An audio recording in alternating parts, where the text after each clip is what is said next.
오늘 강의를 해주실 분은 박은영 동물매개치료연구소의 박은영 소장님이십니다. 저희가 이제까지 사회복지 실천에서 반려동물을 고려해야 되는가, 그리고 동물학대 뒤에는 가정폭력이 있다. 또 지난주에 펜로스, 그 후 이렇게 모두 3강의 세 번째 아주 좋은 강의들을 들었습니다. 오늘은 네 번째 강의, 여러분들이 굉장히 관심 있어 하시는 동물매개 치료에 대해서 오늘 실제로 임상 현장에서 일을 하시는 박은영 소장님을 모시고 강의를 드리려고 합니다. 박은영 선생님을 잠깐 소개해 드릴게요. 박은영 선생님은 동물매개 치료사, 양성 전문가이시면서 또 동물매개 치료사 임상 지도자이시고 슈퍼바이저이십니다. 또 치료 도움 의견 테스트 심사위원을 현재까지 계속해서 하고 계시고, 현재 박은영 본인의 이름을 걸고, 대단하시네요. 박은영 동물매개 치료 연구소의 소장님으로 계십니다.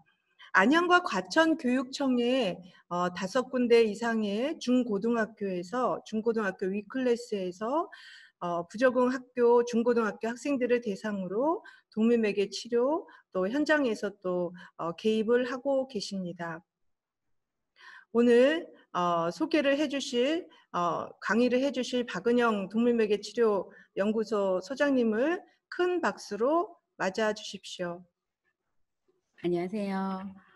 저는 동물매개치료사 박은영입니다. 반갑습니다. 동물매개 치료에 대해서 많은 부분들에 있어서 궁금한 분들도 계시고 나는 동물매개 치료 처음 접해본다고 하시는 분들도 계실 것 같아요.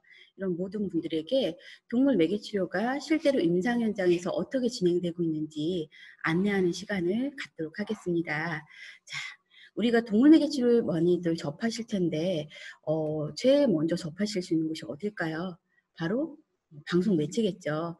방송 매체를 통해서 동물매개 치료가 실제로 어떻게 진행되고 있는지에 대해서 아마 안내를 좀 받으셨을 텐데 이 지금 화면의 사진은 저희 아이들이 한 10년 전에 치료도우미 동물들과 함께 촬영한 사진입니다. 보시면 어떠세요? 굉장히 귀엽고 사랑스럽고 또 예쁜 그림이 나오는 이런 모습으로 많이들 비춰지고 있잖아요. 네, 동물매개 치료는 동물과 정말 즐거운 일, 행복한 시간을 갖는 그런 프로그램으로 소개를 되는 경우가 많습니다. 또 하나, 자, 장애인을 대상으로 한 프로그램적 개입을 하는 그런 치료라고 또 알려져 있기도 하고요. 여기 보시면 동물과 즐거운 프로그램을 함께 하는 그런 이벤트적인 접근을 하는 프로그램으로도 안내가 많이 되어 있습니다. 오른쪽 보시면 이게 치료실 안에 신문지를 찢어서 볼풀장 아시죠? 마치 볼풀장처럼 신문지 속에 강아지들과 아이들이 들어가서 재밌게 놀이하는 몸놀이하는 프로그램을 진행했었는데 이렇게 우리가 대부분 동물매개 치료는 즐겁게 또 재밌게 그리고 예쁘고 사랑스러운 그림이 나오는 그런 이벤트적인 접근을 하는 쪽으로 동물매개 치료를 많이 이해하고 있어요. 사실은 동물매개 치료는 심리치료의 한 영역이거든요. 그러다 보니까 다른 그 놀이치료나 미술치료나 음악치료나 여러 심리치료 영역처럼 심리치료 접근이 베이스가 돼야 되긴 하는데 아직까지는 특히 매스컴에서는 동물 매개 치료 중에 이런 동물 매개 활동이라고 부르는 영역의 수준으로 프로그램이 안내가 되는 경우가 많다고 보시면 될 것 같습니다. 화면 왼쪽에 보시면 동물 매개 활동과 동물 매개 치료에 대해서 안내를 하고 있는데요. 동물 매개 활동은 오락적, 교육적, 예방적 기능, 자원봉사의 개념으로도 많이 활용이 되고요. 직접적인 치료적 접근을 하지 않는 것으로 안내가 되어 있습니다. 그런데 반면 동물 매개 치료는 도움을 필요로 하는 클라이언트가 있고 목적에 맞게 교육을 받은 치료 도우미 동물 그리고 치료자가 의도적이고 계획적으로 활동을 진행하는 그런 차이점을 갖고 있습니다. 이렇게 치료를 진행해서 클라이언트에 맞는 목표를 계획하고 그에 따른 치료 결과에 대해서 기록하고 평가하는 게 동물 매개 치료인데 거의 대부분의 지금 매스컴에서 우리가 접할 수 있는 동물 매개 치료가 동물 매개 활동 수준으로 지금 안내가 다 되고 있다는 부분 대해서 먼저 말씀을 드리고요. 근데 이렇게 동물 매개 치료가 심리치료 접근이기 때문에 좀 더 나을 수 있는데 왜 동물 매개 활동으로 진행을 하는 부분들이 많이 발생을 할까? 기왕이면 치료가 더 효과적일 텐데 왜 그럴까? 하는 생각이 드실 수 있는데 동물은 사실 함께 하는 것만으로도 즐겁고 안정감을 주는 자연 발생적인 효과를 갖고 있어요. 그러다 보니까 가볍게 동물과 즐거운 시간을 보내는 수준의 활동들도 지금 많이들 이루어지고 있는데요. 동물 매개 치료가 이렇게 자연 발생 효과가 어떻게 나타날까? 자, 우리 강아지나 고양이들 보면 어떨까요? 굉장히 예쁘고 사랑스럽고 귀엽고 엄마 미소가 나오고 하는 반응들이 자연스럽게 나오는데 이런 것들이 단순히 동물을 보기만 해서 그냥 내가 느끼는 감정으로 인해 나타난다고 하기보다는 우리 몸의 호르몬이 달라진다고 생각하시면 될 것 같아요. 혹시 옥시토신이라는 호르몬 들어보셨어요? 제가 좀 이따가 다시 한 번 더 설명을 드리긴 할 텐데 사랑의 호르몬이라고 부르는 엄마 호르몬이라고 부르는 이 호르몬이 분비가 된다고 합니다. 또 하나 재밌는 거는 우리가 동물에게 이렇게 사랑하는 감정, 좋아하는 감정을 표현하면서 예뻐해 줄 때 동물 역시 몸에서 옥시토신이 분비돼서 행복감을 느낀다고 해요. 그러다 보니까 일방 통행이 아니라 동물과 사람 간에 서로 상호작용하면서 서로 안정감을 느끼고 즐거운 감정을 느끼는 과정에서 동물 매개 치료 효과가 더 극대화될 수 있다고 이해하시면 될 것 같습니다. 자, 그러면 우리가 동물을 보기만 해도 이렇게 즐거운 감정이 드는데 만지고 상호작용하면 어떨까요? 당연히 더 행복하고 또 따뜻한 털의 촉감을 느끼면서 그리고 또 눈을 맞추면서 같이 활동하는 과정에서 즐거운 감정들을 느낄 수 있겠죠. 이렇게 그 동물은 불렀을 때 나를 쳐다봐주고 따라와주고 하는 수용 반응들을 보이는데요. 이런 수용 반응들은 사람의 몸에 세로토닌이라는 신경 전달 물질의 분비를 도와준대요. 이 세로토닌도 제가 이따 다시 한번 설명을 드릴 건데 이 세로토닌은 사람의 정서나 신체 건강에 긍정적 영향을 주는 호르몬으로 알려져 있습니다. 어, 이렇게 호르몬이나 신경 전달 물질의 영향으로 사람들은 동물과 함께하는 것만으로도 즐겁고 안정감이 드는 그런 정서적인 효과를 누릴 수 있는데요. 그 외에도 동물 매개 활동을 진행하다 보면 보통 클라이언트들이 즐겁게 내가 좋아하는 프로그램을 진행하는 경우도 있지만 동물이 원하는 것들, 필요로 하는 것들을 도와주는 그런 활동을 진행하기도 합니다. 어떤 게 있을까요? 예를 들어서 동물이 배고파한다고 하면 간식이나 사료를 줄 수도 있고요. 목말라 하면 물을 나눠주기도 하고, 배변을 하고 싶어 해. 그러면 데리고 나가서 배변을 시키기도 하고요. 배변을 시키러 나갔는데 풀밭에 있는 냄새를 맡고 싶어 한다 그러면 충분히 냄새를 맡고 산책할 수 있게 도와줄 수 있겠죠. 이렇게 도와주는 과정에서 동물이 즐거운 감정, 내가 원하는 것들에 대해서 수용됐을 때 만족스러워하는 감정을 보인다고 하면 클라이언트들은 어떨까요? 나는 내가 잘 못하고 실수도 하고 맨날 혼나고 자신감 없이 지냈었는데, 나는 부족함이 많을 줄 알았는데 지금 보니까 얘를 위해서 내가 이렇게 노력해 줬더니 얘가 너무 즐거워해. 나는 얘한테 굉장히 중요한 사람이구나. 나는 실수 많고 늘 제재받던 그런 사람이 아니라 누군가에게 의미 있는 역할을 해줄 수 있는 귀한 존재구나. 스스로에 대한 긍정적인 자상이 생길 수밖에 없겠죠. 이렇게 동물 매개 치료는 의도하지 않았지만 자기 스스로 자연스럽게 활동하는 과정에서 동물과의 관계에서 이런 그 자연스러운 효과들이 나타나는 그런 장점을 가지고 있다고 합니다. 그래서 어떻게 동물 매개 활동만으로도 가벼운 활동만으로도 동물과의 과정 관계 안에서 즐거운 효과를 긍정적인 효과를 낼 수 있는 장점이 있는 영역이죠. 그리고 동물 매개 활동에 대해서 조금 더 소개를 드린다고 하면 동물과 그 바라보기만 하고 직접적인 접촉 없이 뭐 새장 안에 갇혀 있는 새라던가 어항 안에 있는 물고기를 관람하는 쳐다보는 이런 것도 동물 매개 활동의 한 영역이 될 수 있지만 직접적인 접촉을 통해서 이루어지는 활동이 더 많다고 생각하시면 될 것 같아요. 그리고 동물과 사람 간의 상호작용을 통해서 감정과 행동을 주고받는 과정에서 효과를 기대할 수 있고요. 또 클라이언트가 갖고 있는 어떤 욕구, 수용받고 싶은 욕구, 인정받고 싶은 욕구들, 성취하고자 하는 욕구들, 내가 동물한테 어떤 명령을 했는데 이리 와, 앉아봐, 차렷해 하고 명령을 했는데 동물이 반응한다면 어떨까요? 성취감을 느낄 수 있겠죠. 그리고 동물이 나를 따라주고 함께 해주는 과정 안에서 욕구도 해소가 될 수 있고요. 그 2차 반응이란 부분이 있는데 동물은 어떨까요? 살아있고 생명이 있다 보니까 내가 한 언어적 표현, 행동, 감정의 표현이 동물의 반응으로 되돌아와요. 그러다 보니까 어떨까요? 동물이 내가 배려해 줄 때 좋아하는 모습을 보고 나는 또 배려하는 활동을 더 증가시킬 수 있고요. 불편해하는 것 같아. 긴장하는 것 같아.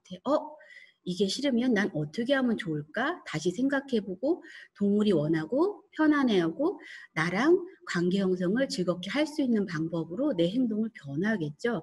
이런 것들을 2차 반응이라고 하는데요. 자연스럽게 활동하는 과정에서 2차 반응을 통해 내 행동에 의해서 수정하고 타인과의 관계에서 사회적인 규칙을 배우는 이런 과정들이 자연스럽게 나타날 수 있다고 이해하시면 될 것 같습니다. 자, 그리고 정서적인 안정감과 함께 즐거운 활동, 성공의 경험, 나에 대한 긍정적인 자아상 이런 부분들은 그냥 그 효과로만 끝날까요? 아니죠. 다른 영역에서의 자신감을 갖고 또 내가 도전하고 성취할 수 있는 기여로 동기를 부여하는 그런 효과가 있고요. 또 하나 신체 활동에 대해서 동물들하고 놀다 보면 몸 쓸 수밖에 없잖아요. 그래서 신체적 움직임에 좀 어려움이 있는 장애가 있는 분들도 아니면 그 어르신들 같은 경우 운동량이 많이 부족하신데 동물을 돌보는 과정에서 나도 모르게 몸을 사용하다 보면 아무래도 근력도 좋아지고 몸 움직이는 거에 대해서 좀 더 긍정적인 경험들을 하게 되잖아요. 그래서 이런 운동 효과와 재활을 돕는 효과를 기대할 수 있다고 합니다. 자, 그러면 지금까지는 동물 매개 활동에 대해서 제가 안내를 드렸는데요. 동물 매개 치료에 대해서 좀 구체적으로 들어가 볼까요? 자, 동물 매개 치료는 대표적으로 3가지 특징이 있습니다. 앞에서 동물 매개 활동을 통해서 효과가 있다고 말씀드렸던 부분들이 있잖아요.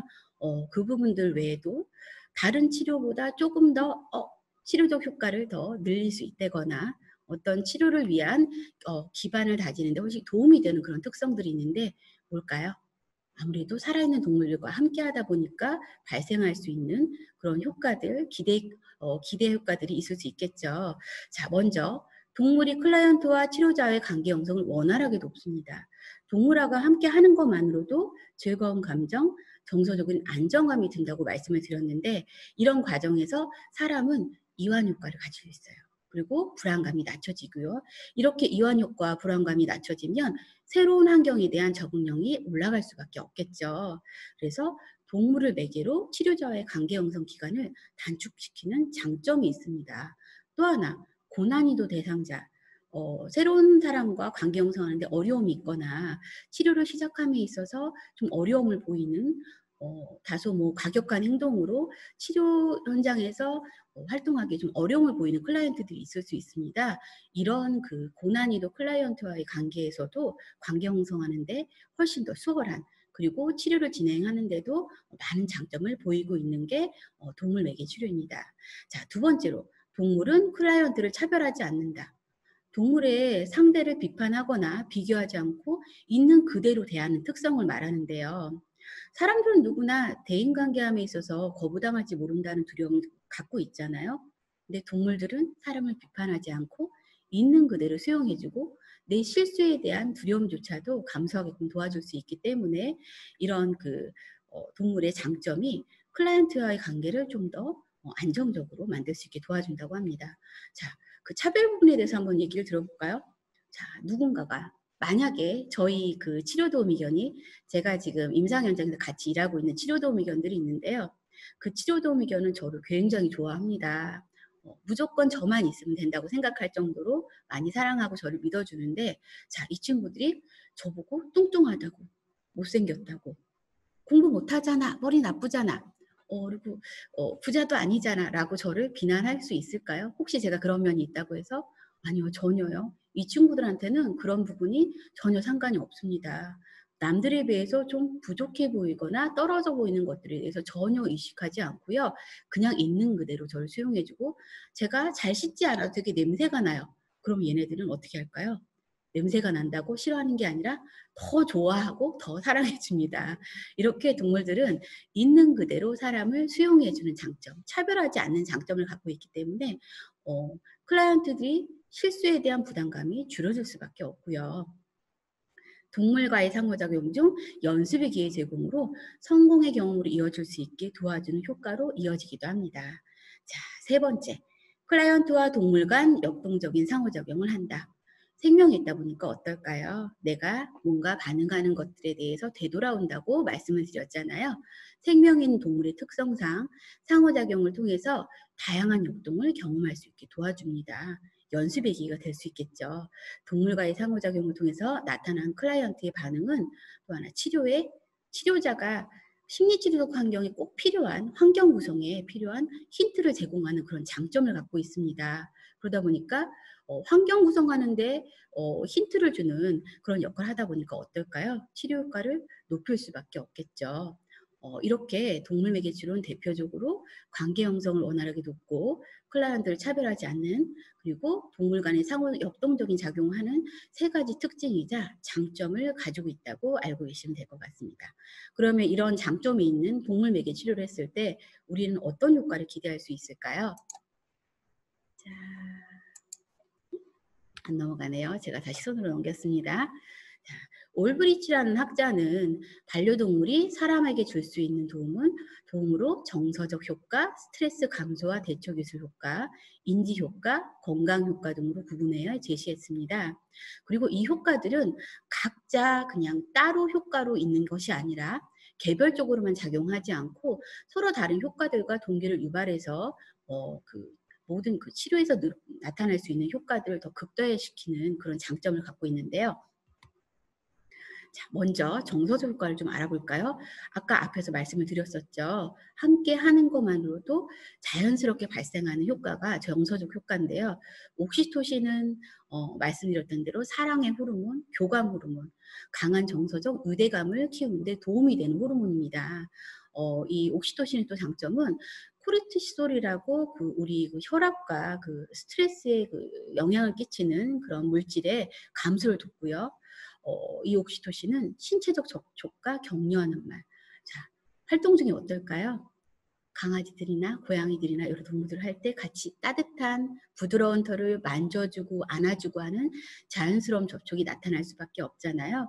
그리고 치료자의 격려하는 말과 또 경청하는 반응. 치료자만 경청할까요? 아니요. 치료도우미 동물도 클라이언트들이 이야기할 때 눈을 맞추고 뭔가 이야기하는지 고개를 갸우뚱하는 등 반응을 보이는데요. 특히 개는 사람과 교감하기 위해서 눈 근육이 발달하는 쪽으로 진화를 했다고 해요. 그러다 보니까 다른 동물들도 눈 맞춤하는 건 보이지만 유독 단순히 눈 맞춤이 아니라 눈 근육을 움직이면서 적극적으로 반응하는 게 가능한 거는 개라는 개체거든요. 그러다 보니까 이런 경청하는 반응들이 옥시토신을 좀 더 활성화시키는 그런 결과로 이어진다고 합니다. 그래서 정서적으로 안정적이고 긍정적인 상태를 유지하는 데 도움을 주고요. 세로토닌이라고 아까 말씀드렸던 이거는 호르몬이자 신경 전달 물질인데요. 사람의 정서와 건강 상태에 영향을 주는 편입니다. 자, 혹시 도파민이라고 들어보셨어요? ADHD 어떤 진단명인지 아시죠? ADHD 친구들의 도파민 분비 조절 능력에 따라서 ADHD 영향을 끼친다고 하잖아요. 근데 이것이 적절히 조절이 될 경우 오히려 사람이 일상생활을 하는데 긍정적인 도움을 주는 신경 전달 물질인데요. 자, 이렇게 세로토닌은 도파민, 그리고 또 노르아드레날린이라고 해서 사람의 정서를 조절하는 우울한 감정을 느낄 수 있는 이런 물질을 조절하는데 도움을 주는 역할을 합니다. 그러면 세로토닌은 언제 나타날까요? 주로 지금 보면 우리가 운동할 때 이게 많이 나타난다고 합니다. 치료도우미 동물과 몸을 써서 활동하는 거, 산책하는 거를 통해서 충분히 세로토닌이 분비되면서 사람의 정서적인 부분에 영향을 끼치고요.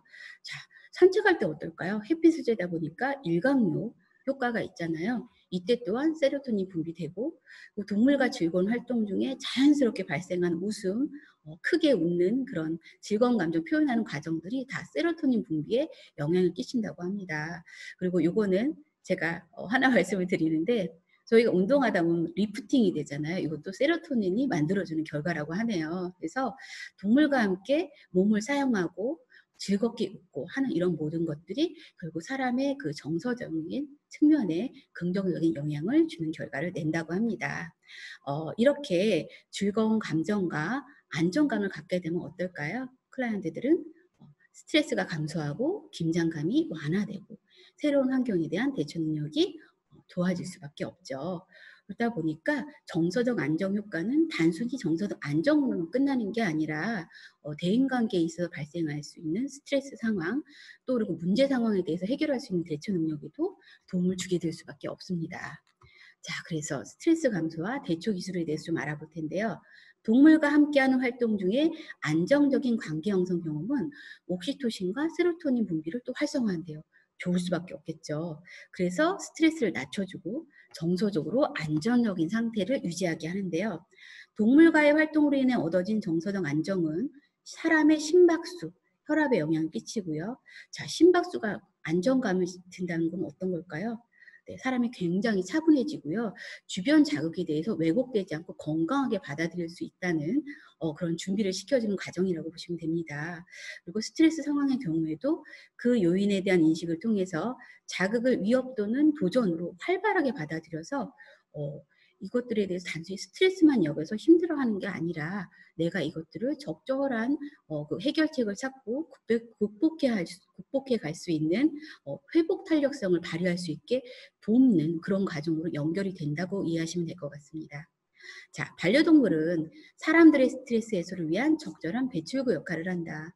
반려동물은 위협적이지 않고 비판적이지 않으며 무조건적으로 수용하기 때문에 반려동물과의 상호작용에서 사람들은 방어적이지 않고 솔직하게 자신의 생각과 감정을 표현할 수 있다라고 네, 말씀을 드리네요. 자, 이렇게 단순히 스트레스 감소 대처 기술을 넘어서서 내가 긍정적으로 생각하고 또 방어적이지 않고 솔직하게 자신의 감정과 생각을 표현할 수 있는 자기 개방이 용이해지는 그런 장점을 보이고 있는데요. 그럼 이렇게 우리가 사회적 효과에 대해서 좀 한번 알아보겠습니다. 동물은 사회 정서적 관계에서 사람들처럼 유교적이지 않고 비판적이지 않고 조건 없이 수용하기 때문에 아까 말씀드렸죠. 냄새조차도 사랑하는 아이들이 동물이라고 말씀드렸잖아요. 동물과의 상호작용은 사람들의 자기 개방이 용이하고 또 감정이입도 쉽게 이루어지게 돕는 장점이 있습니다. 그러다 보니까 어떨까요? 동물로 인한 이런 이완 효과는 불안감을 낮춰주고 새로운 환경에 대한 적응력을 증대시키는 장점이 있습니다. 상대를 비판 없이 있는 그대로 수용해주는 장점을 통해서 상처가 있는 사람의 마음속 방어벽을 보다 쉽게 열 수 있게 하는 장점도 있고요. 동물은 그 존재만으로도 사람들을 서로 다가서게 하고 가족, 친구 간 반려동물이랑 공통 관심사를 갖고 소통하게 하는 가교적 역할을 하는데요. 제가 한 10년 전에 실제로 치료를 진행했던 케이스 중에 지적장애 남자 친구가 있었어요. 초등학교 5학년 친구인데 이 친구는 대인관계 좀 문제가 좀 있었고 어려움이 있었고요. 그리고 약간의 그런 폭력적인 이런 반응들을 보이고 동생과의 관계가 안 좋았었던 친구입니다. 동생이 2살 정도 이제 어린 친구인데 비장의 친구예요. 어렸을 때는 둘이 인지 수준이 거의 비슷하기 때문에 굉장히 즐거운 놀이 파트너로서 가능했지만 나이가 먹으면서 동생의 인지 수준이 어떻게 됐을까요? 형보다 점점 올라갈 수밖에 없겠죠. 그러다 보니까 동생의 입장에서는 형과의 놀이가 너무 재미없고 유치한 상황이 돼서 결국은 동생이 형과 놀지 않는 상황. 반대로 또 어떻게 됐을까요? 형의 입장에서는 같이 놀아주지 않고 하다 보니까 이 친구 갖고 있는 유일한 동생보다 우월한 게 뭐예요? 좀 더 힘이 좀 센 편이었잖아요. 그러다 보니까 자기 마음대로 동생의 장난감을 파손하고 통제하려고 그러고 때리고 괴롭히는 상황의 반복으로 결국 형제 간의 사이가 굉장히 안 좋아졌었어요. 그래서 저랑 동물 매개 치료를 시작한 지 이제 한 10개월 정도 됐을 때 동생과의 관계 회복을 목적으로 형제 프로그램을 저희가 일회성으로 진행을 한 적이 있거든요. 그래서 동생을 초대를 했습니다. 그래서 동생과 형이 함께 치료실에서 치료도우미 견 2마리랑 활동을 할 수 있게 했는데 제 생각에는 싸우지 않을까? 싸우는 모습 오늘 볼 수도 있겠다라고 들어갔는데 40분 내내 한 번도 싸우는 게 없는 거예요. 그리고 자, 아까 말씀드렸다시피 동생의 입장에서 형은 이제는 나보다 좀 부족한 사람, 형의 입장에서도 동생보다 내가 좀 부족해라는 생각이 있었을 텐데 자, 이 동물을 다룸에 있어서는 누가 더 수월할까요? 누가 더 능숙할까요? 당연히 형이겠죠. 10개월 정도 미리 동물과 만나기 때문에 동물을 다루는 법이 개를 다루는 방법이 능숙하기 때문에 동생이 형 어떻게 해야 돼? 그리고 놀라고 무서워하고 어떻게 해야 될지 몰라 할 때 다가와서 자연스럽게 동생에게 알려주더라고요. 그러다 보니까 어땠을까요? 어? 형이 나보다 부족한 줄 알았는데 형이 나보다 잘하는 게 있네. 또 형의 입장에서 어떨까요? 나는 실수도 많고 동생보다 좀 부족한 편인 줄 알았는데 내가 이렇게 잘하는 게 있구나. 서로에 대한 그리고 스스로에 대한 그런 생각에 긍정적인 변화가 생겼습니다. 그리고 동물을 주제로 사이좋게 즐겁게 놀이도 하고 또 개들을 갖고선 서로 내가 이게 할래? 라고 다툴 줄 알았는데 그런 부분 없이 이 강아지랑 놀았다가 저 강아지랑 놀았다가 같이 놀면서 재밌게 활동을 하고 들어갔는데 그날 치료 상담을 하고 어머님하고 이제 헤어지고서는 그 다음 주에 어머님을 만났는데 어머님이 저한테 선생님 지난주에 도대체 뭘 어떻게 하셨어요? 라고 물어보시는 거예요. 그래서 저는 아이들이 즐겁게 동물하고 놀이할 수 있게 지난주에 말씀드린 것처럼 그렇게 진행을 했습니다. 말씀을 드렸더니 막 그 자리에서 펑펑 우시는 거예요. 어머니 왜 그러세요? 했더니 아이들이 너무 많이 변했다는 거예요. 단지 그 40분의 시간 동안 함께 놀이한 것 때문에 여태까지 싸우던 모습이 한 번도 일주일 동안 나오지 않았고요. 동물을 주제로 공통 관심사를 주제로 대화하고 강아지 놀이를 하고 훈련하는 놀이를 하고 일주일 동안 굉장히 사이좋게 지냈고요. 형이 그때 이제 프로그램 끝날 무렵이라 겨울이었으니까 감기가 왔었나 봐요. 근데 동생이 형아 오늘 아프니까 집에서 쉬어 나 학원 갔다 올게 하면서 형아를 챙겨주는 모습 이런 모습을 보였다고 하시더라고요. 어머님 입장에서는 당연히 아이들의 그런 변화가 굉장히 크게 와닿는 결과셨겠죠. 이렇게 이 형제의 사례처럼 동물은 사람 간의 가교적 역할을 하는 그런 장점을 보이고 있습니다. 자, 대인관계 기술의 증진, 대인관계 상황의 연습 상대가 될 수 있고 실수에 대한 부담감을 낮춰주는 장점을 갖고 있죠. 자, 그리고 있는 그대로 수용해주고 따라주는 동물의 반응은 사람의 인정받고자 하는 욕구, 또 성취감에 대해서 또 긍정적인 효과가 있고요. 동물을 보살피는 경험은 앞에 말씀드렸다시피 이타심과 배려하는 감정과 함께 내가 동물을 돌보는 과정 안에서 내가 더 이상은 부족하거나 실수가 많고 늘 혼나는 대상이 아니라 이 동물에게만큼은 또 누군가에게 의미 있는 역할을 할 수 있는 귀한 존재로 인식의 변화를 가질 수 있게 도와줍니다. 근데 이렇게 긍정적인 자아상은 사람의 그 삶에 대한 만족감 역시 높여주는 그런 효과로 이어질 수 있고요. 동물과의 관계에서 자기 조절 경험, 상대를 배려해서 활동하는 과정들이 얻어질 수 있잖아요. 이런 자기조절 경험은 문제 해결에 있어 협조적 상호작용을 촉진하고 함께 하기 위한 규칙을 자연스럽게 배울 수 있게 도와주는 효과가 있습니다. 자, 인지적 효과랑 건강의 효과에 대해서 좀 알아볼 텐데요. 사람은 타인을 보살피는 상황이 인지적으로 더 활발해진다고 합니다. 또 몸을 사용하는 그 활동 같은 경우도 기억력과 집중력을 증진시킨다고 하는데요. 저는 이 외에도 동물과 함께 활동하는 과정 안에서 그 즐거운 감정을 느끼고 즐거운 시간을 보내는 것만으로도 기억력과 집중력을 증진시키는 그런 모습들을 발견한 적이 있습니다. 왜 그럴까요?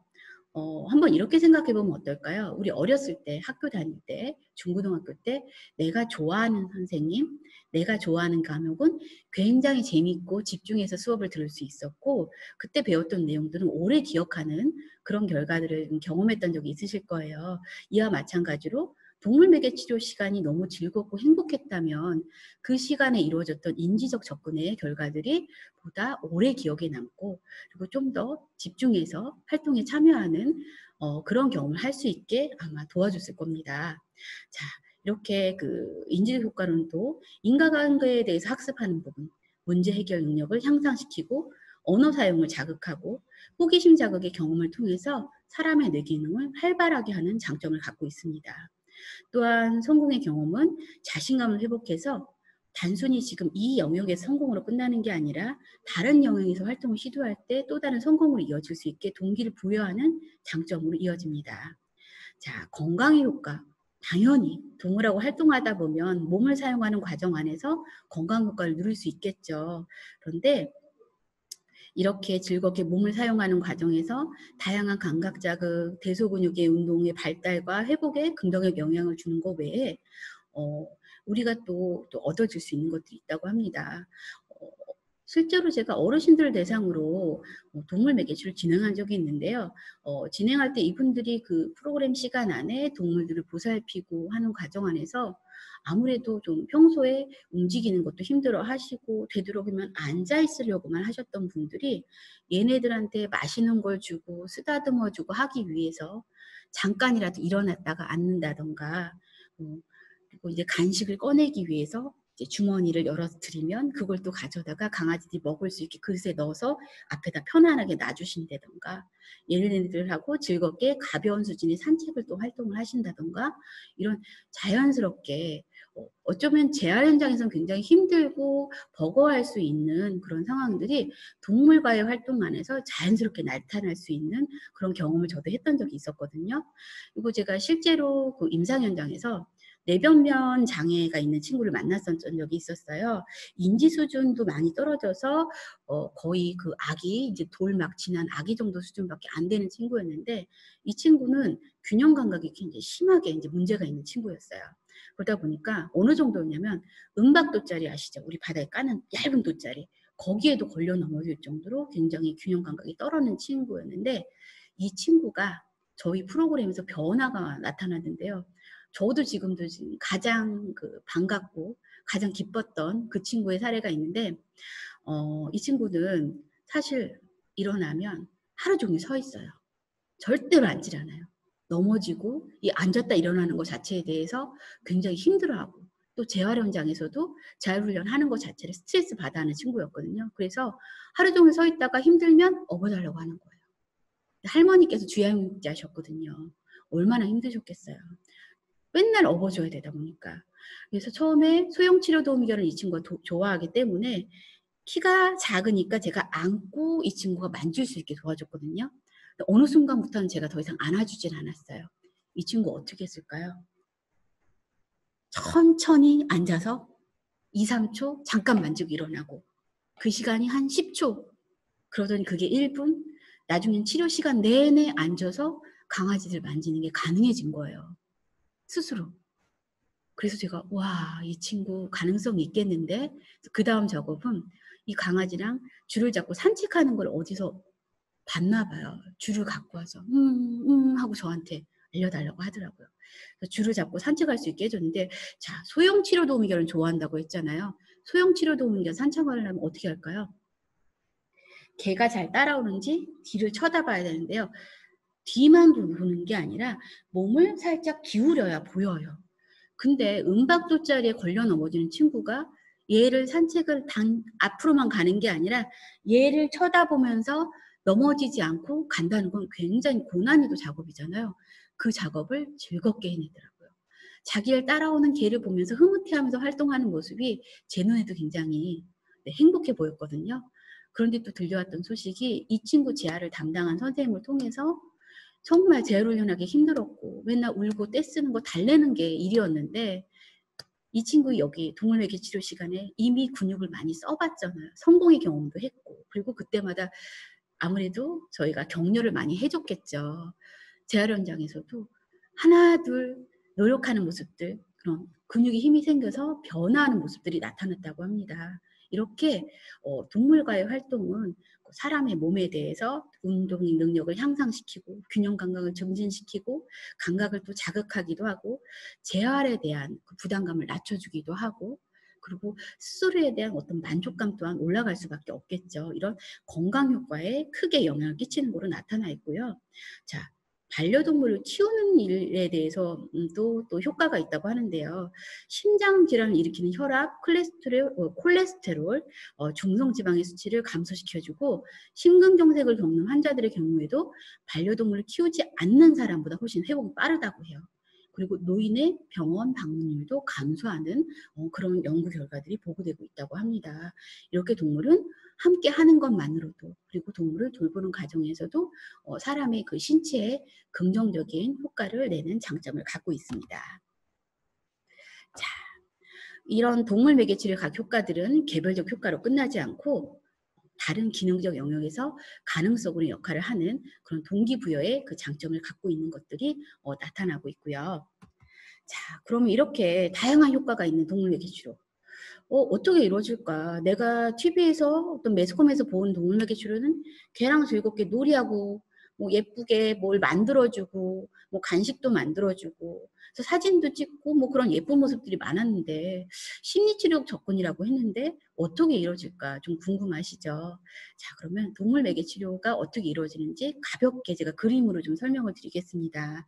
자, 임상 현장에서 우리는 클라이언트와 치료 도우미 동물과 치료자가 만나 각자 자기 역할만 하는 것이 아니라 이 셋은 서로 적극적으로 상호작용하면서 동물 매개 치료, 그 심리치료 접근에 필요한 그 심리적 환경을 만드는 과정에서 동물 매개 치료가 진행이 되게 됩니다.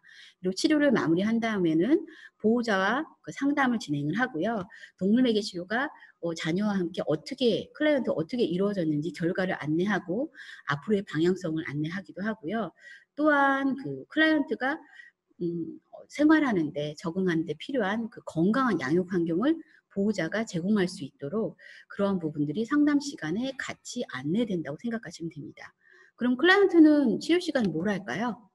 네, 동물과 적극적으로 상호작용하면서 다양한 상황과 관계를 경험합니다. 그 상황에 대한 판단의 경험을 하고 또 자기의 감정과 생각을 전이하기도 하고 동물을 보살피는 과정 안에서 책임감, 배려하는 경험들을 하기도 하고요. 자, 치료도우미 동물은 명령에 적극적으로 반응해요. 앉아, 일어나, 이리 와, 공 가져와 라고 하는 것들에 적극적으로 반응하죠. 근데 회피, 치료도우미 동물이 당연히 클라이언트의 말을 적극적으로 잘 듣고 따라야지 되는 게 아닌가? 동물이 회피한다는 건 뭘까? 처음에는 수용받고자 하는 또 인정받고자 하는 욕구가 있는 클라이언트를 위해서 되도록이면 동물이 적극적으로 클라이언트의 반응에 활동할 수 있도록 저희가 환경을 만들어줍니다. 그런데 간혹 자기가 개인적으로 감정이 좀 안 좋거나 힘든 날 내 마음대로 동물을 통제하려고 하거나 아니면 동물이 불편할 수 있는 그런 행동을 하는 클라이언트들이 나타나기도 해요. 그런 경우 어떨까요? 그것도 무조건 받아줄 수는 없잖아요. 동물하고 즉 긍정적으로 관계 형성을 하기 위해서는 클라이언트 역시 배려해서 행동해야 된다는 걸 배울 필요가 있기 때문에 불편하면 동물들도 부르면 안 가요. 한쪽의 구석에서 멈춰 있거나 쳐다보지도 않거나 내가 원하는 거에 반응하지 않거나 할 수 있어요. 그러다 보니까 클라이언트는 치료자가 굳이 살살 만져야지, 얘가 좋아하는 거 해야지, 이렇게 하면 아프잖아, 얘가 싫어하잖아 라고 설명할 필요 없이 동물의 그런 회피 반응을 통해서 내가 얘랑 잘 놀면 어떻게 하면 될까를 고민하게 됩니다. 어떤 게 있을까요? 동물이 좋아하는 장난감을 이런 놀이를 해준다던가 간식을 이용해서 오게끔 유도하는 이런 방법들도 있고요. 거친 방법보다는 부드러운 방법으로 동물을 만져주는 선택을 한다던가 이런 그 긍정적인 선택을 통해서 내가 스스로 내가 좋아하는 이 동물과 즐거운 시간을 보내기에 어떤 노력들을 해야 될까 고민하고 실천할 수 있게 동물들도 환경을 만들어주는 그 과정에서 회피 행동이 나타난다고 생각하시면 될 것 같습니다. 자, 동물들은 클라이언트와 함께 상호작용을 하고요. 때로는 치료 도우미 동물이 여러 마리라고 하면 그 동물들과 상호작용하는 모습을 보여주기도 합니다. 그래서 여기서 상호작용 중에 놀이, 휴식, 교감 등 다양한 활동을 하고요. 그럼 치료자는 어떤 활동을 할까요? 네, 클라이언트를 존중해주는 환경을 만들어줍니다. 그리고 클라이언트가 활동 중에 나타나는 모든 그 감정적인, 행동적인 그 치료 도우미 동물의 어떤 반응 이런 부분에 대해서 클라이언트가 이해할 수 있게 상황과 감정을 적절히 읽어주기도 하고요. 제한 설정을 저희가 하기도 해요.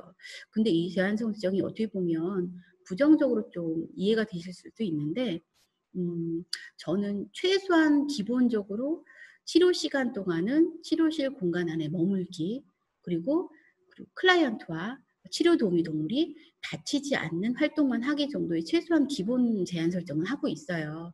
근데 그 제한 설정을 할 때 우리 친구들이 만약에 이런 제한 설정한 부분을 어길 수가 있잖아요. 예를 들어서 이제 동물을 혹시 다치게 할 만한 행동을 하거나 했을 때 너 이렇게 하면 동물이 아프잖아 하면 안 돼. 라고 제한 설정한 부분에 대해서 지적하는 게 아니라 선생님하고 어떤 약속했지? 약속을 스스로 상기할 수 있게.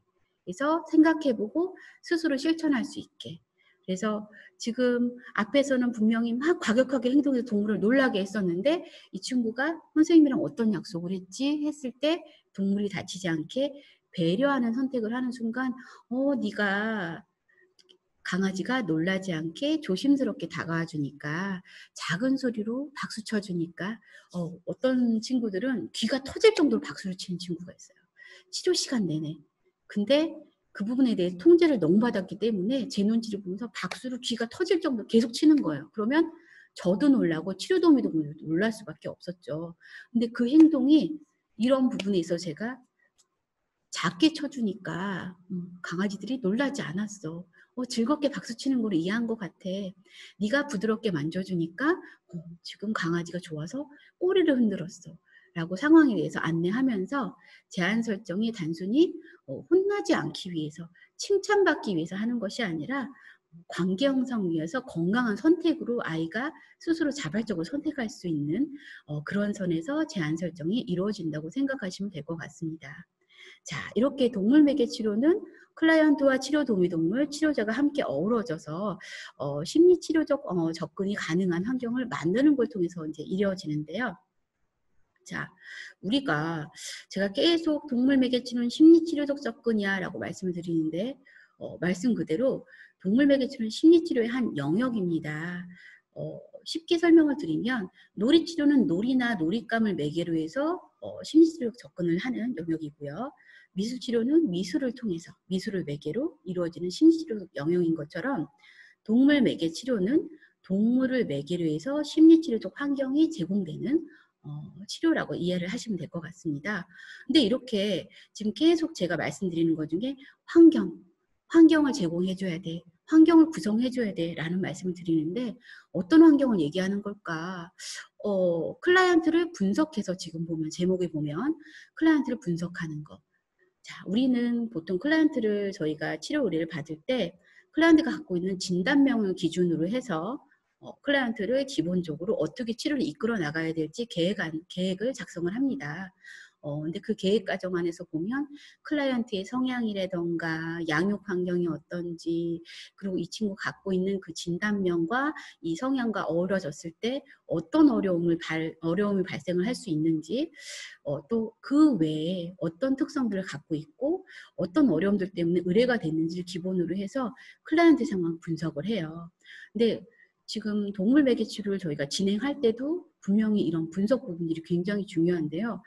분석을 어떻게 하지 굉장히 낯설고 어려운데 저는 그래서 3가지 기본 질문을 정해놨습니다. 클라이언트를 분석하기 위해서는 이렇게 3가지 질문을 바탕으로 분석을 해보면 내가 클라이언트한테 필요한 건강한 환경을 주는데 굉장히 좀 수월하겠다라는 판단이라서 그 3가지 질문이 어떤 것이냐면 반응이 나타나는 원인 가능성은 무엇일까? 그때마다 어떤 환경이 노출됐을까? 치료자는 어떤 환경을 제공해야 할까? 이 3가지 부분인데요. 자, 치료자는 클라이언트의 주요 욕구, 겪고 있는 심리적, 신체적 어려움, 성향과 양육 환경의 상관성, 당인의 컨디션과 에피소드에 대해서 기본으로 해서 분석을 하는데요. 당일 컨디션과 에피소드는 저는 혹시 친구들이, 클라이언트들이 좀 어려움을 겪을 수 있기 때문에 당일날 아니면 최근에 치료 시간에 좀 영향이 나타날 수 있을 거라고 판단할 만한 일이 있다고 하면 보호자분들께 무조건 문자를 보내달라고 합니다. 그래서 뭐 몸이 안 좋다거나 하는 것들, 그래서 이런 부분까지 치료자가 분석하는 그 요인 안에 지금 넣어놓는데요. 자, 반응이 나타나는 원인. 예를 들어서 뭐 낯선 환경에 대해서, 그러니까 예를 들어서 치료실에 들어서 아무것도 안 하는, 동물하고 즐겁게 활동을 했으면 좋겠는데 그러지 않고 아무것도 안 하는 클라이언트가 있다고 하면 특히 초보 치료사분들은 굉장히 난감하실 거예요. 그런데 왜 이럴까라고 우리가 고민을 해봤을 때 자, 어떤 예를 들 수 있을까요? 예를 들어서 진단명이 자폐성 장애인 친구들은 낯선 환경에 대해서 적응하는 시간이 필요할 수도 있고요. 사람이나 다른 존재와 소통하는 데 좀 어려움이 있기 때문에 아무것도 안 하는 것처럼 보일 수 있습니다. 또 뭐 에너지가 막 넘치는 그런 친구 같은 경우는 차분히 앉아서 교감 활동하거나 하는데 어려움이 있어서 뭔가 몸을 써서 활동하는 시간이 필요할 수도 있는 거고요. 또 치료 환경에 들어갈 새로운 치료 환경에 갈 때마다 만나는 치료사분들과 힘겨루게 했던 친구들은 어떻게 할까요? 제가 난감해 하게끔 아무것도 안 하고 버티는 행동을 보일 수도 있겠죠. 이렇게 겉으로 보이는 거는 분명히 아무것도 안 하는 모습이 있지만 이유가 있겠구나 하는 관점에서 클라이언트를 바라보는 부분이 저는 굉장히 중요하다고 생각합니다. 자, 그때마다 어떤 환경이 노출됐을까? 자, 아까 자폐성 장애 친구라고 한다면 어때요? 손을 딱 잡고 눈을 맞추고 자, 선생님 쳐다봐. 자, 이쪽으로 와서 강아지 이렇게 만지는 거야 라고 활동 유도를 아마 했을 거예요. 자, 그런데 이렇게 활동 유도하는 것도 저는 중요하다고 생각하지만 자발적으로 활동을 시작할 수 있게 도와주는 게 더 좋지 않을까 싶은 생각이 드는 게 실제로 저희가 첫 회기에 저는 부모님을 모셔놓고 이 아이가 동물과 어떻게 안정적으로 활동하고 있는지를 보실 수 있고 궁금한 점을 직접 질문하실 수 있게 하는 시간을 가져요. 근데 그 시간을 보면 정말 열이면 열, 왜 안 만지니? 만져라, 살살 만져라 얘기하세요. 아무리 시작하기 전에 그 말씀 금지입니다 해도 그렇게 하세요. 자, 그러면 아이들은 만지겠죠. 근데 만져라 하는 그 통제 힘이 사라지면 어떡할까요? 안 만져요. 훨씬 오래 돌아갑니다. 하지만 자기가 스스로 활동을 시작하게 되면 어떨까요? 훨씬 더 즐겁게, 더 풍요로운 방법으로 동물과 소통하는 게 자폐성 장애 친구들한테도 나타나요. 심지어 눈 맞춤하는 것도 굉장히 건강하게 나타납니다. 저는 그래서 좀 스스로 할 수 있게 하는 것들. 그래서 두 번째 질문. 어떤 환경이 노출됐을까를 고민해 보는 게 중요하다고 생각합니다. 그래서 시간이 많지는 않지만 제가 짧게 사례 하나만 말씀드릴게요. 제가 시각장애 친구를 만나서 프로그램을 진행한 적이 있습니다. 완전 전맹이고요. 이 친구도 인지 수준이 한 두세 살 정도. 네, 그런 친구인데 이 친구가 들어오자마자 막 우는 거예요. 정말 제가 당황할 정도로 막 펑펑 우는 거예요. 얼마나 당황스러워요.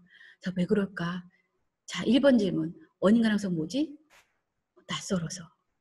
아니면 지금 여기 개냄새 나는 게 너무 싫어서. 아무래도 다른 감각이 좀 예민할 수밖에 없잖아요.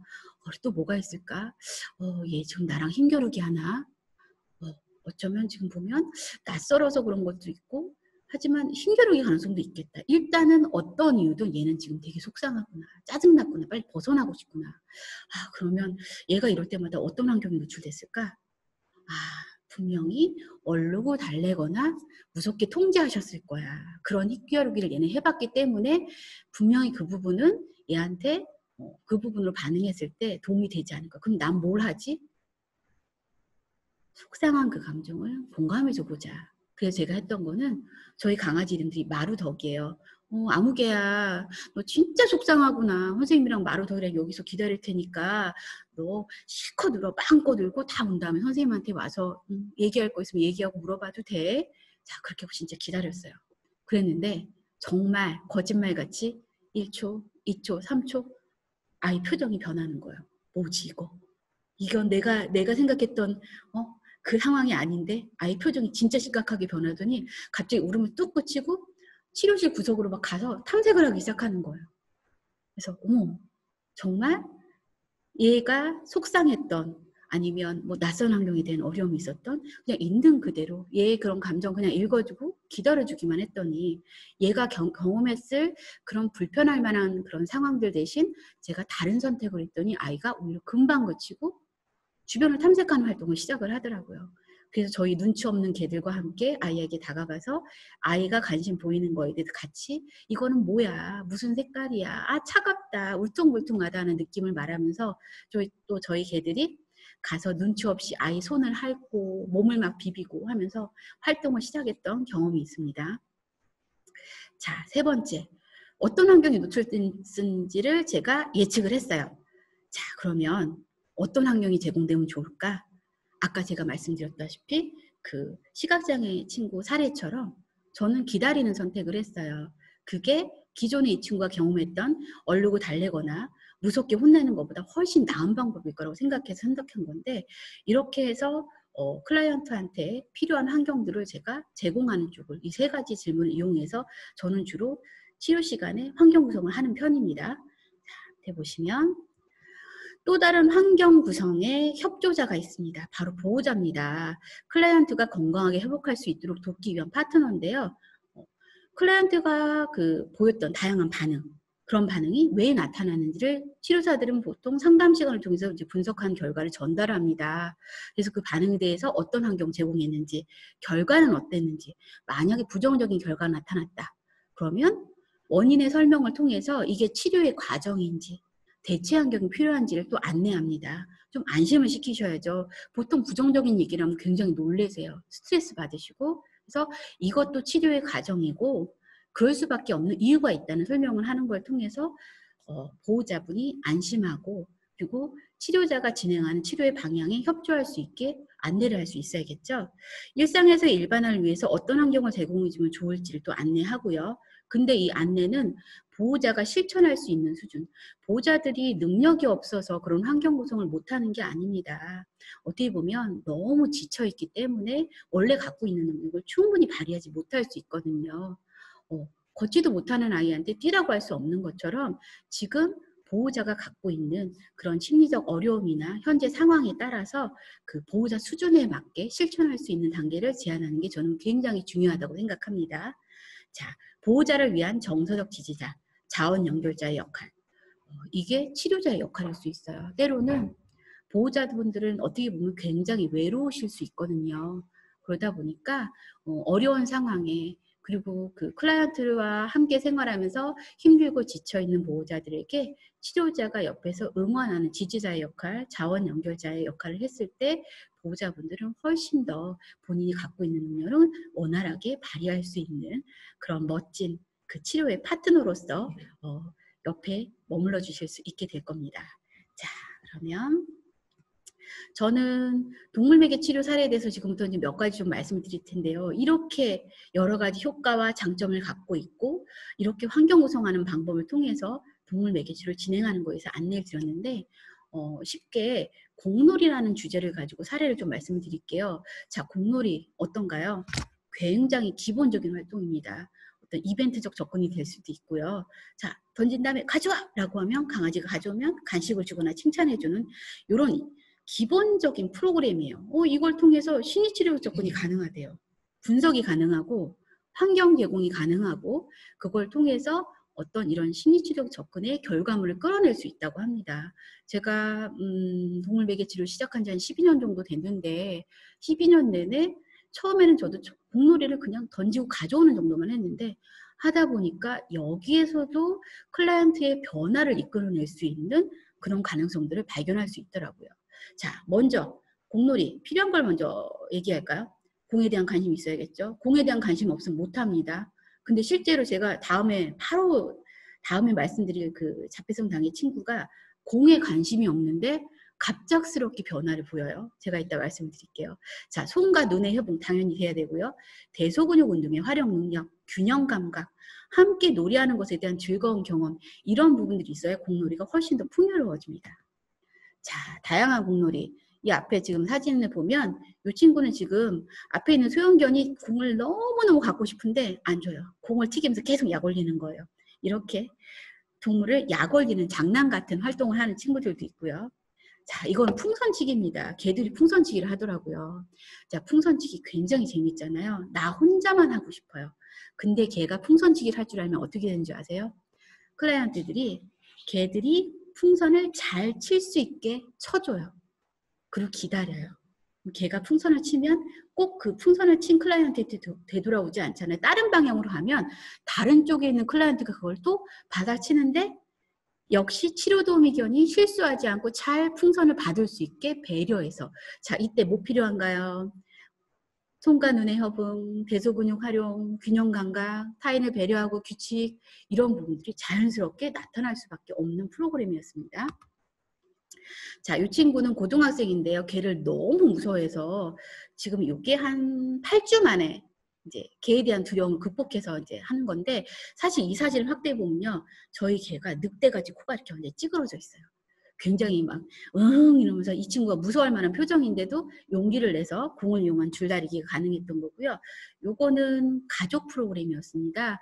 가족 간의 이런 관계 문제, 그리고 소통의 문제가 있었던 친구들인데 저희 치료도우미견들과 가족들이 단체로 공을 이용해서 주거니 받거니 하고 강아지한테 공을 물어올 수 있게 하는 그런 프로그램을 진행했던 사례인데요. 이렇게 다양한 공놀이 방법들이 있다고 이제 안내를 드리는 거고요. 제가 아까 말씀드렸던 자폐성 장애 수동적인 반응 친구인데 이 친구는 활동 참여를 안 해요. 거의 자요. 매 시간 선생님이 오늘 우리 아무개 잤나요? 또 물어볼 정도로. 자, 눈 맞추면 안 돼요. 낯선 환경 불안 완전히 높아서요. 어느 정도라면요. 선생님이 1년 365일 똑같은 옷을 입으셔야 돼요. 달라지면 선생님 옷을 다 찢어 발겨요. 막 튀어나가고 자해해요. 그러다 보니까 선생님이 옷을 정말 똑같이 입으셔야 되는 상동행동 나타나고 손과 눈에 혈금 없고 자 이제 그런 친구였는데 이 친구가 저희 눈치 없는 개들이 계속 가서 핥은 거예요. 손도 핥고 귀찮다고 하는데도. 그래서 결국 이 친구가 잠을 포기했어요. 그래서 그리고 누워서 이렇게 눈을 감고 있다가 저희 개들이 다가가는 발소리가 나면 눈을 감고 있지만 손은 내밀어요. 핥으라고. 나중엔 눈을 뜨고 그 다음엔 안고 그 다음에 일어나서 개가 있는데 스스로 다가가서 만지고 이런 변화들이 나타났던 친구인데 3개월 때 보시면 저한테 다가와서 뭔가 말은 안 하지만 제 손을 잡거나 어깨를 두드려서 저에 대한 관심이나 의사 표현하는 거. 또 아래 보시면 낯선 환경 힘들어한다고 했잖아요. 저 보라색 옷 입은 분이 실습생인데 전날 처음 만났어요. 근데 저분한테 가서 벌러덩 누워있는 거예요. 굉장히 큰 변화죠. 근데 이 친구도 공놀이를 했는데 공에 정말 관심이 없었어요. 그래서 선생님 형님들하고 공놀이 하고 있을 테니까 너도 하고 싶을 때 와 하고선 이 친구가 앉아있는 곳에 머물 수 있게 하고 저는 갔는데 공놀이를 하고 있는데 어느 순간 갑자기 누가 쓱 제 손에 있는 공을 가져가는 걸 깜짝 놀라서 보니까 이 친구예요. 갑자기 공을 가져가더니 이 친구가 공을 던졌어요. 어떻게 해요? 툭 떨어뜨려서. 자, 공은 던지는 거잖아요.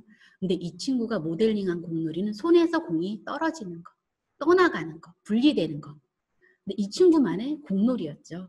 근데 저는 이 친구가 공을 그렇게 했다는 거에 굉장히 놀랐고요. 감사한 일이라는 생각. 또 처음에는 이렇게 공을 떨어뜨리는 거로 끝났지만 그 다음부터는 계속 공을 손에 쥐고 있고 자, 공을 수건 돌리기 하듯이 다른 친구들하고 옆으로 이당하는 놀이를 할 때도 가능할 정도로 네, 그런 변화를 보였던 사례고요. 자, 이 친구는 역시 자폐성 장애인데요. 공격성이 굉장히 심해서 더 이상 이 친구를 받아주는 치료실이 없었어요. 갈 데가 없는 상황.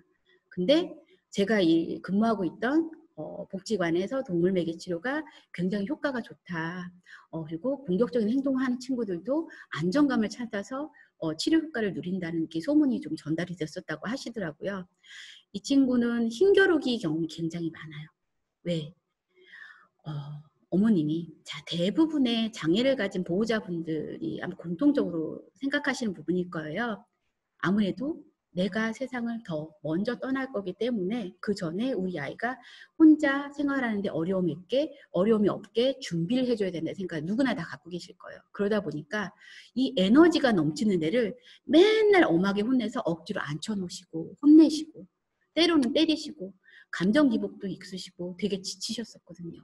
그러다 보니까 어떨까요? 이 친구가 배운 거는 곤란한 상황에 내가 힘든 상황에 해결할 수 있는 방법 폭력이었던 거예요.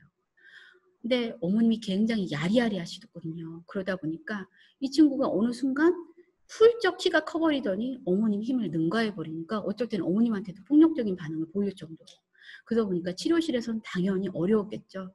힘겨루기에 되게 능숙했던 이 친구가 저를 만나자마자 처음 했던 행동은 정말 영화에서 팔을 이렇게 하면서 발차기 하는 거 아시죠? 앞에 있는 사람을 뻥 차는 거. 저 떼굴떼굴 굴렀거든요. 저한테 그게 첫 인사였어요. 치료실 들어가기 싫다 이거예요. 힘겨루기 방법. 그렇게 했으면 끝났거든요. 들어갈 필요가 없었고 치료 못합니다 하고 끝났었던 것 같아요. 그래서 제가 그 뒤로 한 달 정도 항상 밖에서 이 친구를 만나서 결국은 치료실 안에 들어가서 머물 수 있는 단계까지 단계적 접근을 했어요. 치료실 들어가는 거 억지로 시키는 것보다 이 친구가 자발적으로 노력하는 게 중요하기 때문에 자 이렇게 했던 친구가 저랑 공놀이를 하는데요. 치료실 안에 인형이 있었어요. 인형을 사람 얼굴에 몸에 던져버리더라고요. 그럼 보통 어떨까요? 선생님들이 화내거나 엄마조차도 화를 냈겠죠. 근데 아무렇지도 않은 척 했습니다. 티를 안 내고 되도록이면 받을 수 있게, 그리고 때로는 몸개그를 하면서라도 받을 수 있게 노력을 했는데, 이 친구가 공을 던져서, 인형을 던져서 제가 딱 받았을 때 고마워, 친절하게 던져줘서, 살살 던져서 선생님 잘 받을 수 있었어 라는 얘기를 해줬고요. 제가 다시 던져줬을 때도 이 친구한테 잘 받았다고 또 격려를 해주고, 이런 상황이 반복되다 보니까 점차 제 얼굴을 향해서 던지거나 몸을 향해 던지는 것들이 없어지기 시작했어요. 이 친구가 그랬던 거는, 그렇게 던진 다음에요, 사람이 딱 몸에 맞잖아요. 웃어요. 웃으면 굉장히 약올라요. 이 친구의 표정이 마치 비웃는 듯한 표정으로, 이 친구는 알고 있거든요. 그렇게 해서 뭔가 감정적으로 안 좋은 상황을 만든 쪽으로 경험이 많았거든요.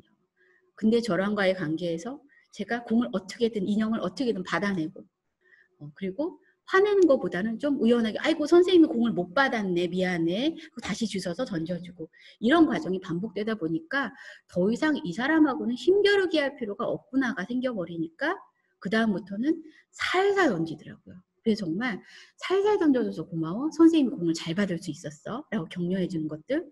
그 다음에는 인형을 공 모양 인형으로 바꾸고, 나중엔 테니스 공으로도 바꿨고요. 엄마를 초대를 했어요. 자, 엄마와의, 저한테 양가 감정을 보였었거든요. 엄마의 모습, 그러니까 엄마의 죄송합니다. 자, 엄마의 관계에서 양가 감정을 보이는 친구인데, 저한테 그 엄마의 상황을 전이하는 모습을 보였던 친구였잖아요. 근데 엄마가 오자마자 인형을 이용한 공놀이를 하니까 바로 얼굴에 던지고 몸에 던지더라고요. 근데 어머님이 어떻게 하셨을까요? 이미 저에 대해 설명을 들으셨기 때문에 그 부분에 있어서 조심하시더라고요. 말하거나 행동하거나 하시는 거에 있어서. 네네. 그러다 보니까 어머님하고 관계에서도 얼굴로 던지고 몸으로 던지는 게 아니라 배려해서 던지는 거, 적절한 방법으로 공놀이 하는 게 가능했던 친구입니다. 그리고 나중에는 치료도우미견하고도 공놀이 하는 게 가능할 정도로 더 이상 폭력적인 방식의 놀이 방법이 나타나지 않는 변화를 겪었던 친구고요. 자, 이 친구는 여동생하고 사이가 안 좋았었어요. 그리고 부모님이, 아버님이 목사셨고, 어머님이 주변을 굉장히 심하게 의식하는 그런 친구였는데, 또래 관계, 규칙 배우기, 동생과의 관계 개선 등 어려움의 원인을 모두 아동탓이야 굉장히 힘들어하셨던 케이스거든요. 근데 이 친구가 공놀이 할 때 항상 보면 몸을 사용해서 놀이하는 걸 좋아하기도 하지만, 와서 놀이를 할 때 자기 마음대로 규칙을 바꿔요. 그러다 보니까 어떨까요? 동생하고 놀이할 때도 재미없고 친구들하고도 맨날 싸울 수밖에 없겠죠. 처음에 혼자서만 공놀이 했어요. 자기 혼자만, 저한테 아는 척도 안 하고, 치료도우미견들도 아는 척 안 하고, 아니면 일부러 사진에 보이는 것처럼 나 걔들이 무서워요, 내 공을 뺏어갈까 봐요 라고 핑계를 대고 울타리 쳐주니까, 그 뒤에서 사진 보시면 느껴지시죠? 걔들이 얼마나 공을 갖고 싶어 하는지. 네, 약 올리듯이 일부러 그 앞에서 장난감을 보여주고 주지도 않고 이런 행동을 보였던 친구인데, 이 친구가 어느 날 저를 초대를 하고 공놀이 하다 보니까 유리하게 자기한테 규칙을 바꾸고, 또 자기가 잘 안 되면 화를 내는 거예요. 공을 던졌는데 실패를 한다 그러면 화가 나서 막 혼자 화내는 말을 해요.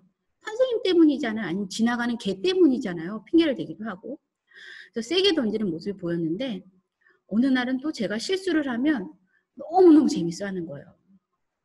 그만큼 본인의 성공에 대한 욕구, 이런 부분들도 있었기 때문에 나타나는 행동이라고 생각하는데, 저의 실수를 배꼽을 잡고 웃어버리고 그랬던 친구가 어느 순간, 제가 이 친구가 실수할 때마다 반응했던 게 아깝다. 성공할 수 있었는데, 잘 잡을 수 있었을 텐데 되게 아깝다라는 말을 많이 해줬었는데, 어느 날 저한테 그러더라고요. 선생님, 저를 비웃던 모습은 어느 순간 사라지고, 선생님 아까워요, 선생님 잘할 수 있는데. 그리고 또 했던 말이 뭐냐면, 선생님 제가 선생님한테 공놀이 하는 법 알려드릴까요? 라고 얘기할 정도로 그렇게 좀 여유가 좀 생겼고요. 치료도우미견한테 기회를 주기도 하고, 마지막 순간에는 자기가 스스로 실수한 거에 대해서 예전에는 화를 냈잖아요. 아까워, 선생님 저 되게 잘할 수 있었는데 요번에 실수했어요 라고 본인의 실수를 인정하고 편안하게 받아들이는 변화의 모습을 보이기도 했습니다. 자, 그러면 우리가 일하고 있는 치료사들이 일하고 있을 그 임상 현장에서는 어떤 것들을 기대하고 있을까요? 당연히 치료적 효과에 대해서 기대하고 있고요. 치료자의 역량에 대해서도 많이 기대를 합니다. 정말 전문적으로 준비가 된 치료사가 와서 동물에게 치료를 담당해 주기를 바란다는 거죠. 자, 옛날에는 동물을 다룰 수 있다면 누구나 동물매개 치료사였어요. 그냥 개를 좀 훈련할 줄 알면 누구나 동물매개 치료할 수 있습니다라고 해서 임상 현장에서 일하는 게 가능했는데 지금은 그렇지 않아요. 치료적 접근 기술도 필요하고 동물 활용 능력, 상담 기술, 또 자기 관리 능력. 아무래도 치료사들은 클라이언트나 보호자를 통해서 부정적 에너지를 많이 받기 때문에 연민 피로라고 하죠. 이렇게 공감하는 과정 안에서 쉽게 지치고 번아웃 될 가능성이 굉장히 많습니다. 그러다 보니까 신체적, 정서적으로 안정감을 찾을 수 있는 자기관리 능력이 굉장히 필요하고요. 그리고 동물과 함께하는 치료가 안전한가 많이들 궁금해하세요. 이게 무나요? 치료도우미 동물 중에 특히 개들 물까요? 네, 물 수 있습니다. 자기 살아있는 생명이기 때문에 본인 스스로를 보호하기 위해서 위기 상황에는 공격하는 행동을 보일 수 있습니다. 당연히 위험할 수밖에 없겠죠. 그런데 어떻게 될까요? 치료자들이 동물의 행동을 예측합니다. 내 치료도우미 동물이 언제 스트레스를 받을지, 이 상황에서 어떻게 행동할 수 있을지 예측하고 예방하고 스트레스를 해소하기 위해 노력을 해줍니다. 이런 관리가 들어가기 때문에 안전에 있어서 특히 또 이제 예방접종이나 전염성 질병을 예방할 수 있는 그런 조치도 같이 들어가기 때문에 안전에 있어서 동물 매개 치료가 안전하게 운영이 될 수 있게 노력하고 있는 추세입니다. 근데 이런 것들을 굉장히 궁금해하세요. 그래서 제가 뒤에 또 말씀을 드릴 건데 안전에 대해서 어떻게 준비하고 계십니까? 라고 물어보는 의료기관 담당자분도 있어요. 그래서 거기에 대해서 단순히 우리가 잘 노력하고 있습니다고 말만 하는 것보다 구체적으로 제도화하고 그런 제도가 어떻게 진행되고 있는지 안내할 필요성이 생긴 거죠. 그래서 자격관리 제도가 생기게 됩니다. 자, 기존의 동물매개치료사 양성교육과정은 교육은 심리치료로 합니다. 교육을 진행을 그렇게 하지만 임상은 활동 수준으로 접근하고 임상 현장과 동떨어진 이론 교육을 하는 경우가 많았어요. 제가 처음 동물매개 치료 시작할 때만 해도 이런 경우가 많았는데 어느 순간 보니까 임상 경험이 풍부한 강사진이 강의를 하는 게 굉장히 중요하더라고요. 저도 제가 제 개인적인 그런 역량 개발을 위해서 강의를 들어갔는데 동물매개 치료 경험이 없는 분이 오셔서 강의를 하다 보니까 임상 현장과 맞지 않는 강의가 이루어지더라고요. 그러니까 저는 치료사기 때문에 그걸 이해하고 걸렀지만 초보 치료사분들이나 그때 교육을 막 받으러 온 교육생들은 그게 오류가 있다는 걸 전혀 인지를 못하시고 하고 끄떡끄떡하고 계시더라고요. 그래서 임상 경험이 풍부한 강사진이 강의를 하는 게 맞겠구나. 그리고 임상 사례를 바탕으로 한 이론 교육이 이루어져야 되고 이론 교육 내용을 적용한 임상 실습이 이루어질 필요가 있구나라는 그래서 이런 교육 과정에 대해서 적극적인 변화가 필요하다고 생각을 해서 제가 기존에 그 소속돼 있던 그 동물매개 치료사 자격증을 취득했던 그 잔태에서 치료팀장으로 한 7년 정도 제가 일을 했거든요. 근무를 하면서 그런 제도적인 거, 교육제도적인 거를 변화를 네, 제가 적용하기 시작을 했는데요. 죄송합니다. 5분 정도만 더 해도 될까요? 네네. 죄송해요. 제가 원래 40분쯤에 마무리하려고 했는데 지금 얼마 안 남은데 시간이 좀 촉박해서 자, 치료도우미 동물 부분에 대한 부분도 치료도우미 동물 이제 훈련에 대한 부분 굉장히 잘 또 해오긴 하셨는데 저희가 점점 동물 매개치를 진행하면서 안전에 대한 문제가 대두되다 보니까 단순히 동물이 특히 이제 주로 활용되고 있는 치료동물인 그 개들의 훈련만 잘 된 것만으로도 안전을 책임질 수가 없는 상황이 되더라고요. 그래서 개들의 교육에 있어서 기술, 어떤 앉아 일어나 엎드려 뭐 제주 같은 이런 기술 교육에 대한 그 안내도 되게 중요하지만 동물의 감정 신호. 자, 요즘에 TV에 새나개나 개훈련 프로그램 보시면 트레이너분들이 얘가 지금 어떤 감정 신호를 보내고 있어요. 거기에 대해서 어떤 환경을 주는 게 필요할 것 같습니다라고 안내하는 거 보셨잖아요. 동물 매개 치료사도 그런 능력을 갖춰야 된다는 생각이 들었습니다. 그래서 교육과정 안에서 동물의 감정 신호, 이해하고 환경을 제공하는, 그리고 동물의 사회성을 위해서 또 건강한 환경을 제공하는 그런 교육 과정이 필요하다는 판단이 들었고요. 또 이런 안전을 위해서 그 제도화해야 되는 과정 안에서는 치료도우미 동물 인증 제도가 만들어졌습니다. 이 인증 제도에 들어가기 위해서는 일단 동물은 예방접종을 해야 되고요. 그리고 치료사는 1년에 한 번 정기적으로 안전에 관련된 보수교육에 참여해야 합니다. 그리고 그렇게 예방접종과 보수교육을 참여한 다음에 테스트에 참여를 해서 인증서가 발급이 되면, 인증서는 한 번 발급됐다 그냥 끝나는 게 아니라 치료도우미 동물들도 연령이 올라가고 임상 경험이 많을수록 스트레스가 높아질 수 있어요. 그래서 치료도우미견이 얼마나 안전적인 상태인지를 점검할 수 있는 갱신제도 2년에 한 번씩 치료도우미견 테스트가 재테스트로 이루어진다고 이해하시면 될 것 같습니다.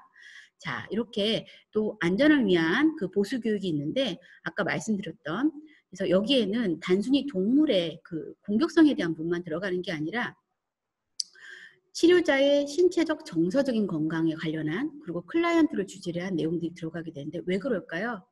아무래도 치료자가 정서적으로 건강하지 않으면 치료도우미 동물에 영향을 끼칠 수밖에 없고요. 이거는 치료의 질에도 영향을 끼칠 수밖에 없기 때문에 안전을 위한 보수 교육에는 클라이언트, 동물, 그러니까 치료자, 동물, 클라이언트 모두를 위한 내용으로 정기 교육이 진행되는 거라 이해하시면 될 것 같습니다.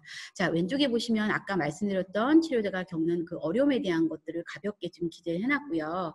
그래서 이런 안전을 위한 제도화를 통해서 자격관리 제도가 있는데, 자격증은 단순히 발급돼서 평생 쓰는 게 아니라, 제가 초창기에 자격을 취득했을 때는 발급되면 그 자격증으로 평생 쓸 수 있게 제도가 운영이 됐는데, 어느 순간부터는 치료자의 그런 그 역량 개발이라던가 건강한 임상 현장 만들고 안전한 임상 현장을 만들기 위해서는 갱신이 필요할 수 있다는 판단에 자격이 갱신될 수 있게 제도를 변화하게 됐습니다.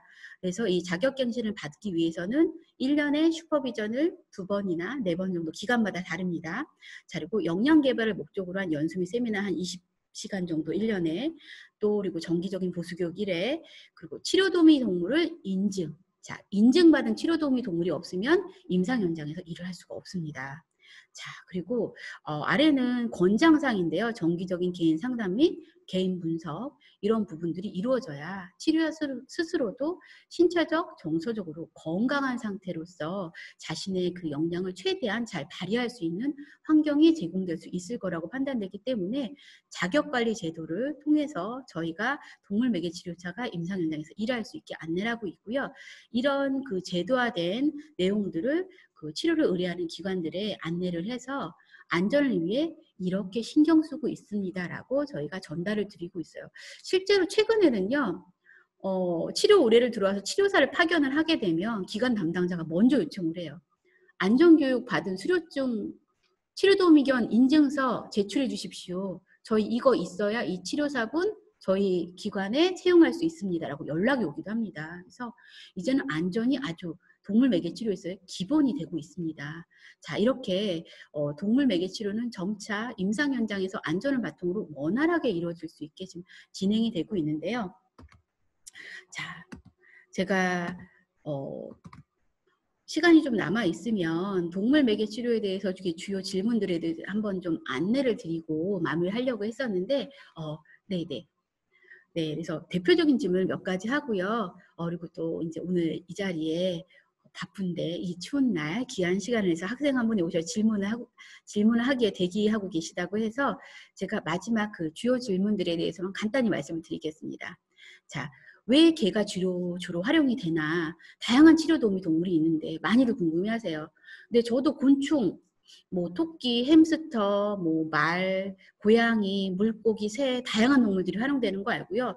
저도 실제로 뭐 곤충을 데리고 동물매개 치료를 진행한 적이 있습니다.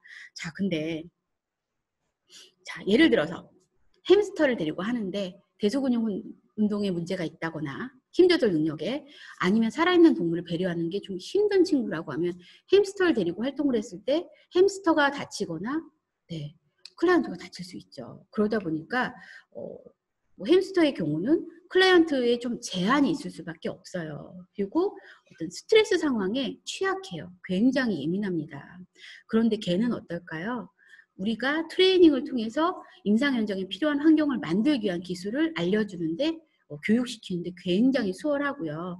또 하나 스트레스 상황을 예측하기도 쉽고 스트레스를 해소하고 예방하기 위한 노력을 하는데도 굉장히 수월한 개체가 개인 것 같습니다. 그러다 보니까 또 안전상의 문제를 예방하기 위해서도 개가 주로 활용되지 않을까. 그리고 다양한 동물들이 있지만 또 여러 치료 도우미 동물들을 치료사가 케어한다는 것 자체도 굉장히 부담스러운 일이기 때문에 보통은 치료사분들이 대형견 한 마리, 소형견 한 마리를 데리고 일을 하시면서 중간중간 이제 여유가 있는 상황에 따라서 또 이제 활동 목표에 따라서 다른 치료 도우미 동물을 데려다가 활동을 하는 경우는 있습니다. 하지만 어떤 건강상의 또 안전사고상의 문제 때문에 저희가 제약이 있어서 주로 개를 활용할 수밖에 없고요. 자, 동물을 매개로 한 심리치료 접근 어떤 부분 공부하면 좋은가? 당연히 동물 관련 학과에 공부를 하시면 좋겠죠. 또 트레이닝 자격증을 따시는 것도 좋을 것 같고요. 교육학, 저도 유아교육 자격증이 있는데 이렇게 교육학, 특수교육학 자격증도 되게 그전 학과에서 공부하는 것도 도움이 되고요. 심리치료 영역 쪽 공부도 도움이 되고 사회복지. 우리가 만나는 대부분의 클라이언트가 사회복지에 포함되는 클라이언트가 많을 겁니다. 그러다 보니까 그리고 동물 매개 치료는 일단 기본 마인드가 사회복지 마인드가 있어야 가능한 영역이기 때문에 도움이 될 거라고 생각을 하고요. 자격 취득 방법은 우리 평택대학교에 동물 매개 치료 전공이 있는 것처럼 사회복지대학원 안에요. 이렇게 대학을 통해서 학위를 취득하는 방법이 있고요. 협회나 저희 연구소처럼 기관을 통해서 자격을 취득하는 방법, 또 운전면허증처럼 수험서를 활용해서 자격을 취득하는 방법이 있기도 합니다. 자, 그러면 오늘 제가 여기까지 강의를 마무리하고요. 네, 반갑습니다. 네, 안녕하세요. 네. 네, 저는 평택대학교 사회복지학과 20학번 강유빈이라고 합니다. 네네. 네, 먼저 오늘 특강 해주신 박은영 소장님께 너무 감사드립니다. 네, 감사합니다. 저희가 실제로 동물과 복지랑 치료 이런 관련성에 대해서 되게 관심도 많이 가지고 있었고 또 궁금증도 가지고 있었는데 오늘 특강을 통해서 그게 좀 많이 해소된 것 같아서 너무 즐겁게 잘 들었습니다. 감사합니다. 네, 제가 특강을 들으면서 소장님께 드릴 질문이 한 2가지 정도 생각을 해봤는데 한번 이 자리를 빌려서 질문을 해보도록 하겠습니다. 네, 첫 번째로 동물 매개 치료의 효과성에 대해서 되게 흥미롭게 들었습니다. 네. 근데 모든 치료가 다 성공적이지는 않았을 거라는 그렇죠. 생각이 들었는데요. 네. 그래서 혹시 실패하셨던 사례나 혹은 좀 기대에 미치지 못했던 그런 사례가 있으시다면 혹시 말씀 한번 해주실 수 있으실까요? 제가 어떤 사례가 있을까요? 제가 늘 성공만 했던 건 분명히 아닙니다. 근데 이제 아무래도 이제 실패했던 사례들, 지금은 크게 떠오르는 게, 그런 경우가 있었어요. 제가 초창기에, 아무래도 저도 초보였던 시절이 있었잖아요. 처음 1년 정도는 저도 동물 매개 치료를 마치 방송에서 접하셨던 것처럼 이벤트처럼 뭔가 프로그램적 접근처럼 진행을 했던 경우가 굉장히 많습니다. 그러다 보니까 이제 고난이도 클라이언트를 만났을 때 이제 한계를 제가 경험할 수 있게 됐었고 그래서 동물 매개 치료는 심리치료구나. 맞아. 심리치료인데 나 왜 이러고 있지? 라는 생각에 심리치료적 접근을 임상 현장에 적용하기 시작한 계기가 됐었는데요. 이 친구는 청각장애 친구고요. 이제 인지 수준에도, 그러니까 아마 환경적 자극이 제한적이었기 때문에 인지 수준도 굉장히 낮았을 거예요. 근데 이제 그 친구가 치료실 개를 너무너무 무서워하는 친구. 근데 기관에서는 치료를 어떻게든 받게 했으면 하는 입장이었고 저도 이제 초보 치료사 시절이라 이 친구가 준비가 되지 않았으면 단계적 접근해서 기다려서 해줬어야 되는데 어떻게든 치료실에 들어오게 해야겠다라고 해서 예를 들어서 치료실 안쪽에 치료도우미견을 놓고 거기에 이제 중간에 벽을 하나 만드는 거예요. 보이지 않는 벽. 그래서 이 친구가 들어와서 개랑 직접 접촉하지 않고 볼 수 있게. 나중에는 친구가 먼저 클라이언트가 먼저 들어가고 저희 개가 들어가게 이렇게 했는데 이 친구가 너무 힘들었는지 자해를 하더라고요. 원래 이제 자기 맘대로 안 되면 이제 그러니까 청각장애 친구들 중에 인지 수준도 좀 어려움이 있고 그러다 보면 자기만의 세계에 갇혀 있는 경우가 많아요. 그리고 자기만의 방법으로 문제를 해결하려고 하는, 그러다 보니까 벽을 막 이제 부딪히고 하는 행동들을 해서 평소에도 헬멧을 씌워놓고 계셨거든요. 근데 그게 나타나는 거예요. 그래서 정말 너무 당황하기도 했었고, 그래서 이 친구 치료는 좀 무리하게 진행 안 했으면 좋겠습니다 하고 저희가 브레이크를 걸었던 적이 있거든요.